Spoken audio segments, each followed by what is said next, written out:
What's up, world of YouTube? This is RJ from Game News USA, and today we're going to go over NFL Week 7 recap, and we're going to go over all the scores for all the games and what's going on around the league.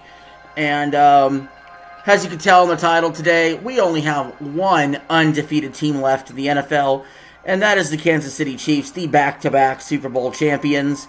And I have a lot to say about that. But first, we got to start with the Broncos and Saints. The Saints have been decimated with injury. They've lost 5 games in a row now. They lost to the Broncos 33-10. The Broncos are really on, man. They've won 3 out of the last 4. Maybe 4 out of the last 5, I think, maybe. Broncos are catching steam. The Saints are going the opposite direction. Injuries are piling up. I still like the Broncos' chances to maybe hit a wild card. But yeah, it was a pretty much a boring snooze fest of a game. Broncos had it won from the jump. It was 33-10. Then we go over to the London game on Sunday morning. This was personally disappointing with me. As you guys know, I'm unfortunately a Patriots fan this year. We won the first game against the Bengals. I thought, well, maybe things are riding high. Well, now we're riding a 6-game losing streak, the worst in the NFL. We lost to the Jacksonville Jaguars 32-16. The Jags haven't been good all year. We had a 10-0 lead, and then Jacksonville just steamrolled us. So Drake May looked good in the start. That's all I could say is a positive for the Patriots. Hey, we'll get another high draft pick. This rebuild feels like it's taking forever. If you're the Jags, though, gotta feel good about the win, but overall, your season's still screwed. So, fuck you. Next up, we got Seahawks, Falcons. Seahawks won 34-14. This kind of puzzled me a little bit. I really thought the Falcons would win, and if they didn't, I at least thought the game would be competitive. Seattle crushed them. Not sure what happened here. Didn't really watch this game very much, but that's a big win for Seattle, and the Falcons still looking good though in the NFC South, so no panic there. These two teams could be playoff teams. You don't know. Next up, the Bills blew out the Titans 34-10. There's a lot of clamoring for Mason Rudolph. Well, you got him. How do you like him, Tennessee? 34-10. The Bills just rolling. They're quietly like 5-2 and destroying people. Also want to point out, Bears and Cowboys are on a bye. Thank God that I don't have to watch another Cowboys game. Next up, we got Bengals-Browns. Bengals were able to win 21-14. Bengals now have won a couple games in a row. They're 3-4. They're starting to get their footing behind them. The schedule lightens up. It's been lightening up. And they were able to get the win, and that's what matters. But Deshaun Watson went down with an Achilles injury, so, this has been a disaster for the Browns. It's probably the worst signing of all time to sign Deshaun Watson. It's really not worked out, and I don't know where to go from here if you're the Browns. I really don't. Probably a high draft pick and cut him, but you're going to eat all that money. The next up, we have a really entertaining game. I watched some of this for sure. Texans-Packers. Packers were able to win 24-22. I thought the Texans should have won this game. They had it well in hand. They got really conservative at the end of the game to go up with a field goal. But they really took the ball out of their best player's hands. C.J. Stroud is your best player. Treat him like the superstar quarterback he is. Trust him to get the first down or touchdown. But to sit there and to do nothing with the ball 3 straight times, make Green Bay use their timeouts and hand the ball right back to him so Jordan Love could take him down the field, that was not a good coaching decision. DeMeco Ryans, usually a well-versed coach, or their coordinator, Slovic or whatever, they made him a goof here. They made a mistake. They need to learn from this mistake, learn to keep the ball in C.J. Stroud's hands, let him make a play. That's what all the great ones do, and he's a great one. So it's disappointing there. Packers, a quiet 5-2. Whenever you got the Vikings and the Bears and the Lions all in the same division with you, you have to try to keep pace, and the Packers are doing that. Next up, we got the Colts beating the Dolphins 16-10. I don't have much to say on this game. The Dolphins are a sad sack of crap without Tua. That's pretty obvious. The Colts are a middling 500 team that's probably overachieving. And Anthony Richardson still isn't a quarterback. I don't care what anybody says. The Colts were able to get the win. They should get the win. They're at home against the depleted Dolphins. Next up, probably the most entertaining game all weekend. The Lions beat the Vikings 31-29. The Lions were down early 10-0. They tried a really stupid fake punt. It was like 4th and 8 and got nowhere with it. The Vikings took advantage early. Lions got up big, and the Vikings came back and got up. But the Lions were able to seal the deal. Jared Goff is on fire right now. He doesn't know what an incomplete pass is. He has, 3 incompletions that game? Like, the dude is insane. He had another game where he had 100% completion percentage. He's just hitting, firing on all cylinders. When they ask him to throw, he's usually getting it into a Lions receiver's hand. They need to fix the defense a little bit and do some tweaks. But I also want to tell people, even though the Vikings lost this game, the Vikings are also for real. These two teams look like NFC Championship-worthy teams. They just happen to be in the same division. So, big win there for the Lions, for sure. You don't want to go 2 games back of your division rival with down the tiebreaker as well. So, that was a fun game. We got Eagles blowing out the Giants 28-3. The Giants look like the Giants. They suck. Daniel Jones sucks. They overpaid him. He's not good.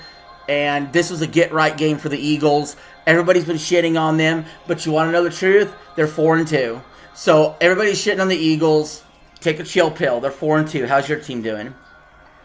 My team's not doing good. I'd love to be 4-2. Next up, we got the Rams defeating the Raiders 20-15. It was a gotta-have-it game for the Rams, who are already on the ropes. The Raiders pretty much punted on the season. They traded away Devontae Adams, so what do they care? They're just going to fire Antonio Pierce and replace him with Bill Belichick anyway, now that Brady's an owner. That's what I think will happen. But inexcusable, the Raiders were down 20-12. They took a field goal with like 2.5 minutes left. They should have went for the touchdown. Like, that's inexcusable coaching. You end up losing the game. Reminds me of the NFC Championship game a few years back when the Bucs were up 31-23 on the Packers. And the Packers decided, let's take a field goal to go down 5. You're still going to need to score a touchdown at some point. You might as well pull the trigger. So that's scary coaching right there. Rams get the win. And next up, Washington defeated the Panthers 40-7. Panthers look like shit again. Washington's rolling. But there is a major problem, and something I'll definitely have to keep my eye on, is Jaden Daniels hurt his ribs. And hopefully he'll be okay. We'll have to see how that goes. I really would like to see him be healthy when he plays Chicago next week, when we get Caleb Williams versus Jaden Daniels. That would be really fun. I'd love to see it. And next up, we get the Chiefs beating the 49ers 28-18. I have a lot to say about this game. First, I gotta say, both teams completely decimated by injury. I can't really give you like, oh, this was a Super Bowl revenge game, or it was worthy of the Super Bowl rematch. Both offenses completely decimated by injury. Both quarterbacks played very poorly. Brock Purdy played even more poorly because he threw more interceptions. But, guys, I want you to understand something that's crazy. All right, and I don't know how many people understand this. The Chiefs are 6-0, and Patrick Mahomes has 6 touchdowns and 8 interceptions, and an 82 passer rating. Which is the worst touchdown-to-interception ratio than most quarterbacks in the league. And his passer rating is one of the worst in the league. And yet the Chiefs are undefeated. It's almost like the worse Mahomes plays, the better the Chiefs are. It doesn't make any sense. Yeah, there's a coaching edge there with Andy Reid. I get that. The defense, maybe I've underrated it the whole time. This defense is probably the best defense in the NFL. And I don't know what the hell is wrong with Mahomes. But if you're a Chiefs fan, you should be happy that you're 6-0. Because there's many games that you probably already should have lost, but you didn't. Because you're so good in late game situations. And you have an excellent defense that keeps giving you stops at the end of games. And, I'm perplexed. You would think if the Chiefs are 6-0, you would think Mahomes is having an MVP-like season. I don't want him anywhere near the MVP. I don't. I don't care if they go 17-0 and his numbers are looking like this. You can't give him the MVP, guys. I know the last 6, 7, 8 years we've been giving the MVP to number 1 seed quarterbacks who have decent stats, but this ain't working. Like, these stats are horrendous. Like, I'm tired of people telling me only Mahomes could do this. Literally, 25 of the quarterbacks in the league could have won that game yesterday for the Chiefs with that defense. I'm sick and tired of hearing about, Mahomes is carrying the team. No, the team is carrying his ass this year.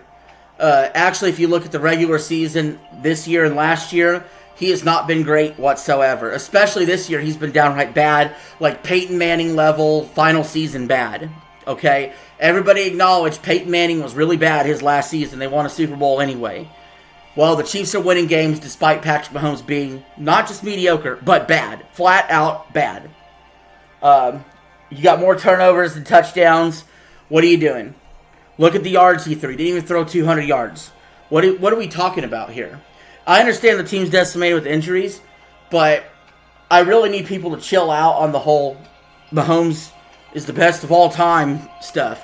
Like, honestly, take that shit, shove it up your ass. It's not even close to true, and it's ridiculous you'd even say so.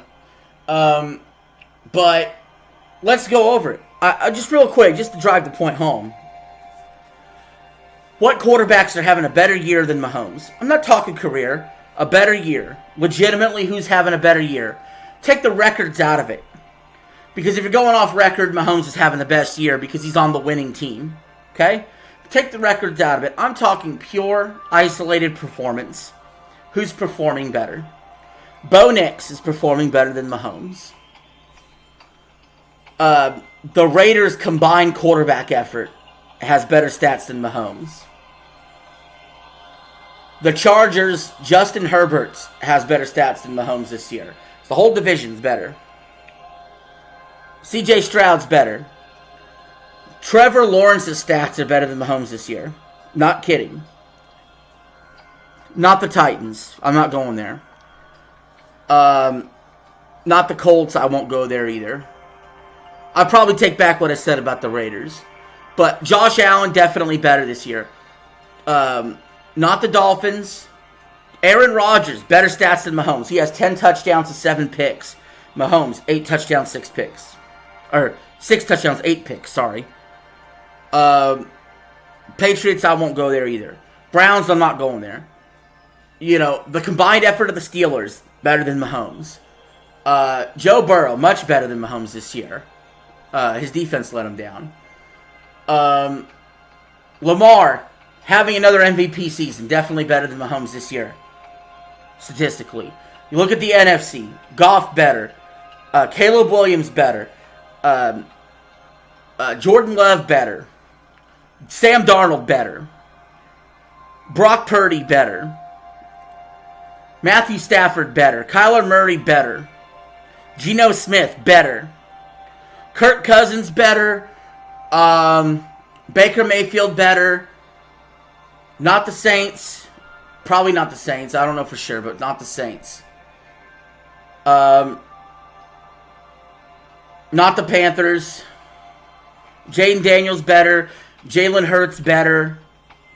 Dak better. Not Daniel Jones. And, yeah. So pretty much almost the entire league, their quarterback is having a better time than Patrick Mahomes. And nobody is talking about it because at the end of the day, the Chiefs are 6-0 because they have an excellent defense that people need to stop underrating, including myself. So there you go. And then we had Sunday Night Football. The Jets played the Steelers. Steelers blew them out 37-15. The Jets just traded for Devontae Adams, got embarrassed on national TV. Russell Wilson looks phenomenal. I've been telling you guys for 2 years, the guy's not cooked. He can still play. And now he has an excellent coach in Mike Tomlin. Because other than Andy Reid, no doubt Mike Tomlin is the best coach in the NFL other than Andy Reid.